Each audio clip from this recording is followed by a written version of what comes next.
आदरणीय सभापति महोदय, पिछले साल सितंबर में इस गरिमामयी सदन के समक्ष मैंने एक विस्तृत वक्तव्य ईस्टर्न लद्दाख में भारत चीन सीमा पर हुई डेवलपमेंट्स के बारे में दिया था।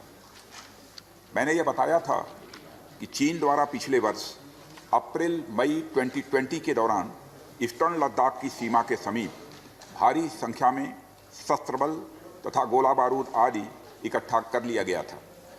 चीन द्वारा येलेसी के आसपास कई बार ट्रांसग्रेशन का भी प्रयास किया गया था।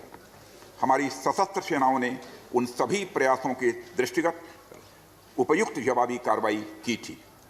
राष्ट्र के साथ इस सदन ने भी उन वीर भारतीय सैनिकों को श्रद्धांजलि दी थी जिन्होंने भारत की सीमा की रक्षा करते हुए अपना बलिदान दिया था। आज मैं इस सदन को कुछ और महत्वपूर्ण डेवलपमेंट्स के बारे में बताना चाहता हूं। सभापति महोदय, पिछले वर्ष सितंबर से दोनों पक्षों ने एक दूसरे के साथ मिलिट्री और डिप्लोमेटिक चैनल्स द्वारा संवाद स्थापित कर रखा है। हमारा यह लक्ष्य है कि येलेसी पर डिसएंगेजमेंट तथा यथास्थिति हो जाए ताकि पीस एंड ट्रैंक्विलिटी पुनः स्थापित हो सके। मैं संक्षेप में वहां की ग्राउंड सिचुएशन के बारे में सदन को दोबारा अवगत कराना चाहता हूं। सदन को ज्ञात है कि चीन ने अनधिकृत तरीके से लद्दाख केंद्र शासित प्रदेश के लगभग 38,000 वर्ग किलोमीटर पर 1962 के संघर्ष के समय से कब्जा बना लिया है।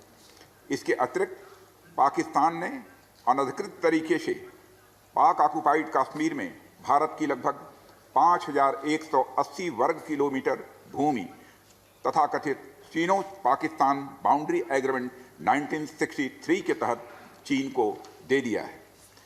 इस प्रकार चीन का 43,000 वर्ग किलोमीटर से ज़्यादा भारतीय भूमि पर अनधिकृत कब्जा है।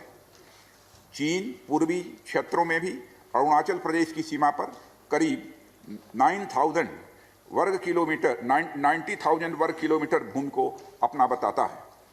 भारत ने इन अनजस्टिफाइड क्लेम्स तथा अनधिकृत कब्जे को कभी भी स्वीकार नहीं किया है। सभापति महोदय, मैं सदन को यह भी बताना चाहता हूं कि भारत ने चीन को हमेशा यह कहा है कि बाइलेटरल रिलेशन दोनों पक्षों के प्रयास से ही विकसित हो सकते हैं। साथ साथ ही सीमा के प्रश्न को भी बातचीत के जरिए ही हल किया जा सकता है, परंतु येलेसी पर पीस एंड ट्रैंक्विलिटी में किसी प्रकार की प्रतिकूल स्थिति का हमारी बाइलेटरल टाइज पर बुरा असर पड़ता है। इससे चीन भी अच्छी तरह अवगत है। कई हाई लेवल ज्वाइंट स्टेटमेंट में भी यह जिक्र किया गया है कि येलेसी तथा सीमाओं पर पीस एंड ट्रैंक्विलिटी कायम रखना बाइलेटरल रिलेशन के लिए यह अत्यंत आवश्यक है। सभापति महोदय, पिछले वर्ष से चीन के द्वारा उठाए गए कदमों के कारण पीस एंड ट्रैंक्विलिटी पर प्रतिकूल असर पड़ा है। इसके फलस्वरूप चीन और भारत के संबंधों पर भी प्रभाव पड़ा है। उच्च स्तर पर चीन के साथ कई बार बातचीत के दौरान, जिसमें मेरे द्वारा चीनी रक्षा मंत्री के साथ पिछले सितंबर की बैठक और मेरे सहयोगी विदेश मंत्री श्री जयशंकर जी की चीनी विदेश मंत्री के साथ तथा हमारे एनएसए श्री अजीत जी डोभाल की अपने चीनी काउंटर पार्ट के साथ बातचीत शामिल है। हमने यह स्पष्ट कर दिया है सभापति महोदय कि यह अत्यंत आवश्यक है कि येलेसी के सभी फ्रिक्शन पॉइंट पर डिसएंगेजमेंट किया जाए ताकि पीस एंड ट्रैंक्विलिटी पुनः स्थापित हो सके। सभापति महोदय, पिछले वर्ष मैंने इस सदन को अवगत कराया था कि येलेसी के आसपास ईस्टर्न लद्दाख में कई फ्रिक्शन एरियाज बन गए हैं। चीन ने बड़ी संख्या में सेना एवं गोला बारूद आदि भी येलेसी के आसपास तथा उसके पीछे अपने क्षेत्रों में इकट्ठा कर लिया है। हमारे सशस्त्र सेनाओं द्वारा भी भारत की सुरक्षा की दृष्टि से एडिक्वेट तथा इफेक्टिव काउंटर डिप्लॉयमेंट भी किए गए हैं। मुझे यह बताते हुए सभापति महोदय गर्व महसूस हो रहा है कि भारतीय सेनाओं ने इन सभी चुनौतियों का डटकर सामना किया है सभापति महोदय, तथा अपने शौर्य एवं बहादुरी का परिचय पेंगांग त्सो के साउथ एवं नॉर्थ बैंक पर दिया है। सामरिक दृष्टि से महत्वपूर्ण कई क्षेत्रों को चिन्हित कर हमारी सेनाएं कई पहाड़ियों के ऊपर तथा हमारे दृष्टिकोण से उपयुक्त अन्य क्षेत्रों पर भी मौजूद हैं।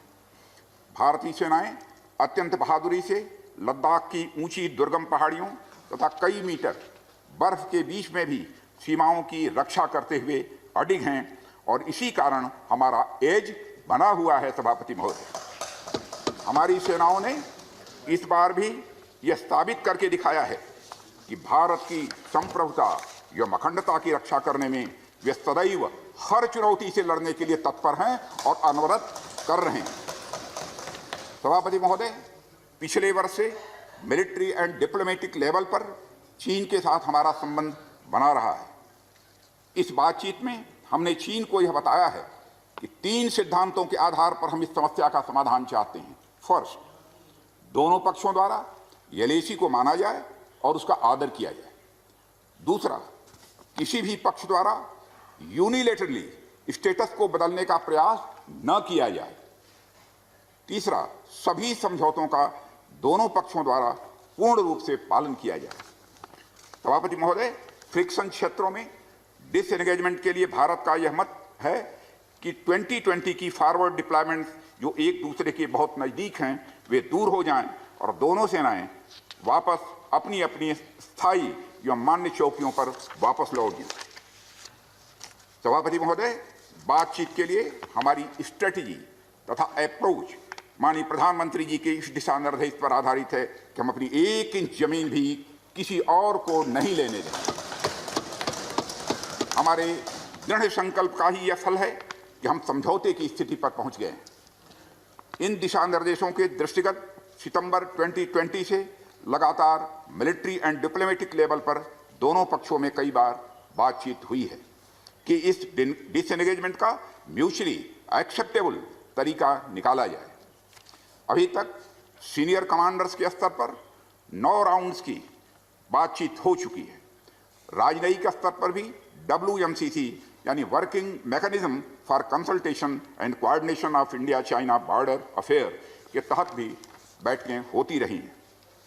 सभापति महोदय, मुझे सदन को यह बताते हुए खुशी हो रही है कि हमारे इस अप्रोच तथा सस्टेन्ड टॉक्स के फलस्वरूप चीन के साथ पैंगोंग लेक के नॉर्थ एवं साउथ बैंक पर डिसएंगेजमेंट का समझौता हो गया है।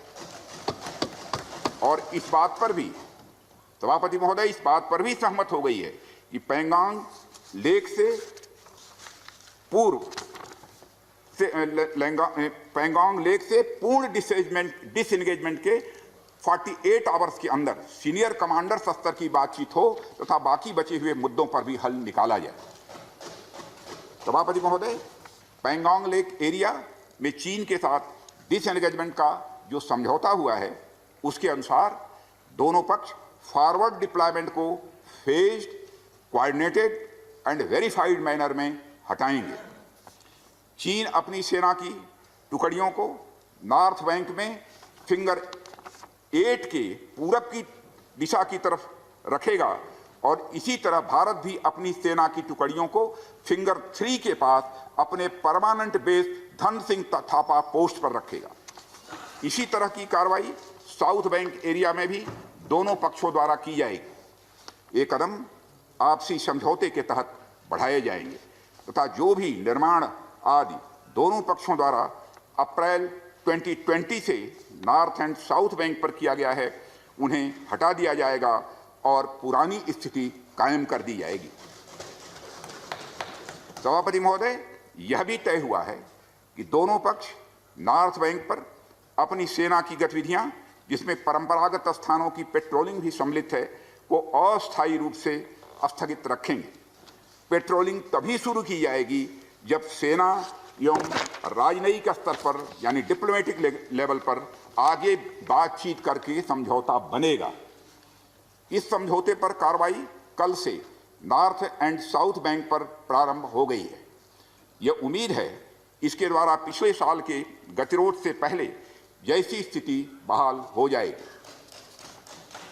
सभापति महोदय, मैं इस सदन को आश्वस्त करना चाहता हूं कि इस बातचीत में हमने कुछ भी खोया नहीं है। सभापति महोदय, सदन को यह भी जानकारी देना चाहता हूं अभी भी एलएसी पर डिप्लॉयमेंट तथा पेट्रोलिंग के बारे में कुछ आउटस्टैंडिंग इशूज बचे हुए हैं। इन पर हमारा ध्यान आगे की बातचीत में रहेगा। दोनों पक्ष इस बात पर सहमत हैं कि बाइलेटरल एग्रीमेंट्स तथा प्रोटोकॉल के तहत पूर्ण डिसएंगेजमेंट जल्द से जल्द कर लिया जाए। अब तक की बातचीत के बाद चीन भी देश की संप्रभुता की रक्षा के हमारे संकल्प से पूरी तरह और अच्छी तरह अवगत है। हमारी यह भी अपेक्षा है कि चीन द्वारा हमारे साथ मिलकर बचे हुए मुद्दों को हल करने का पूरी गंभीरता के साथ प्रयास किया जाएगा। सभापति महोदय, मैं इस सदन से आग्रह करना चाहता हूं कि मेरे साथ संपूर्ण सदन हमारी आर्म्ड फोर्सेस की इस विषम एवं भीषण बर्फबारी की परिस्थितियों में भी शौर्य और वीरता के प्रदर्शन की भूरी भूरी प्रशंसा करे। और सभापति महोदय, मैं ये कहना चाहता हूं कि जिन शहीदों के शौर्य और पराक्रम की नींव पर यह डिसएंगेजमेंट आधारित है, उन्हें देश सदैव याद रखेगा। सभापति महोदय, मैं इस बात से भी पूरी तरह से आश्वस्त हूं कि यह पूरा सदन, चाहे कोई किसी भी दल का क्यों न हो, देश की संप्रभुता, एकता और अखंडता और सुरक्षा के प्रश्न पर एक साथ खड़ा है और एक स्वर से समर्थन करता है कि यह संदेश केवल भारत की सीमा तक ही सीमित नहीं रहेगा, बल्कि पूरे विश्व को जाएगा। सभापति महोदय, यह बात मैं विश्वास के साथ कह सकता हूं। धन्यवाद सभापति महोदय। जय हिंद।